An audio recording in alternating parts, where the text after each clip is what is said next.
മുണ്ടത്തിക്കോട് വെടിക്കെട്ട് അപകടത്തിൽ അന്വേഷണം തുടങ്ങാനൊരുങ്ങി justice CN Ramachandran Nair commission.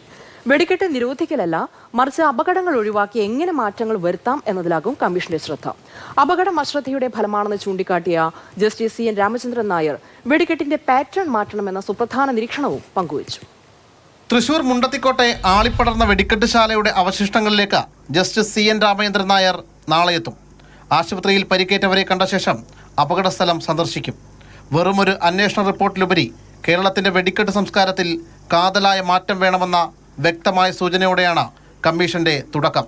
ഒരു കാരണവശാലും അപകടം ഉണ്ടാകാത്ത രീതിയിൽ വെടിക്കെട്ട് നടത്താൻ സാധിക്കുമെങ്കിൽ മാത്രമേ വെടിക്കെട്ട് അനുവദിക്കാവൂ.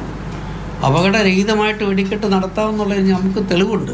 ലോകത്തെമ്പാടും വെടിക്കെട്ടുണ്ടല്ലോ, ലോകത്തിലെ എല്ലാ ആഘോഷങ്ങൾക്കും വെടിക്കെട്ടുണ്ട്.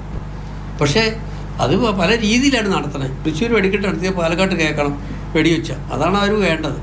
അപ്പോൾ അതുപോലെ ഒരു വലിയ മാസീവ് എക്സ്പ്ലോസീവ് ഡിവൈസസ് ഉപയോഗിക്കുന്നില്ലെങ്കിൽ ഇതിനെ കുറച്ചുകൂടെ വർണ്ണാഭമാക്കി കുറച്ചുകൂടെ നന്നായിട്ട് അപകടരഹിതമായിട്ട് നടത്താൻ ഒക്കുമായിരിക്കും. റിപ്പോർട്ട് സമഗ്രമായിട്ട് കൊടുക്കാൻ നോക്കും. എല്ലാ കാര്യങ്ങളെക്കുറിച്ചും വിശകലനം ചെയ്ത് അഭിപ്രായം കൊടുക്കാൻ ഞാൻ ആഗ്രഹിക്കുന്നത്. ഏറ്റവും മോശം കാലാവസ്ഥയിൽ തൃശ്ശൂർ പൂരം നടക്കുമ്പോഴുള്ള വെല്ലുവിളികൾ കമ്മീഷൻ ഗൗരവമായി കാണുന്നുണ്ട്.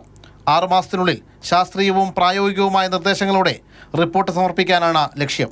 പ്രിസൈസായിട്ട് എന്താണ് ഇതിനുണ്ടായ കാരണം, ഇതിൻ്റെ കാരണം, ഈ സ്പാർക്ക് എവിടെ ഉണ്ടായി എന്നുള്ളതിനെക്കുറിച്ച് അവർക്ക് ആർക്കെങ്കിലും പറയാൻ ഒക്കുമെങ്കിൽ വലിയ കാര്യമാണ്. പിന്നെ പോലീസിൻ്റെ ഡീറ്റെയിൽ ഇൻവെസ്റ്റിഗേഷൻ ഉണ്ട്. അപ്പോൾ പോലീസിൻ്റെ തെളിവ് ശേഖരണത്തിൽ നിന്നുള്ള റിലവൻ്റ് ആയിട്ടുള്ള കാര്യമൊക്കെ കമ്മീഷൻ പരിഗണിക്കും. ജില്ലാ കളക്ടർ, പോലീസ് മേധാവി എന്നിവരിൽ നിന്ന് കമ്മീഷൻ പ്രാഥമിക വിവരങ്ങൾ തേടും.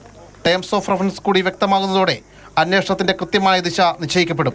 വെടിക്കെട്ട് ആരും വരുത്തിവെക്കുന്നതല്ലെങ്കിലും ആവർത്തിക്കുന്ന അശ്രദ്ധകൾക്ക് വിരാമമിടാനാണ് കമ്മീഷൻ റിപ്പോർട്ടിൽ കൂടുതൽ ശ്രദ്ധ ചെലുത്തുക.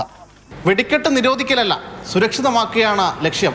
എന്നാൽ അശ്രദ്ധക്കിനി മാപ്പില്ല എന്ന കടുത്ത നിലപാടിലൂന്നിയുള്ള നിർദ്ദേശമായിരിക്കും സംസ്ഥാന സർക്കാരിൻ്റെ മുന്നിലേക്ക് ജുഡീഷ്യൽ കമ്മീഷൻ കൊണ്ടുവരിക. ശ്യാമപ്രസാദ്, മാതൃഭൂമി ന്യൂസ്, കൊച്ചി.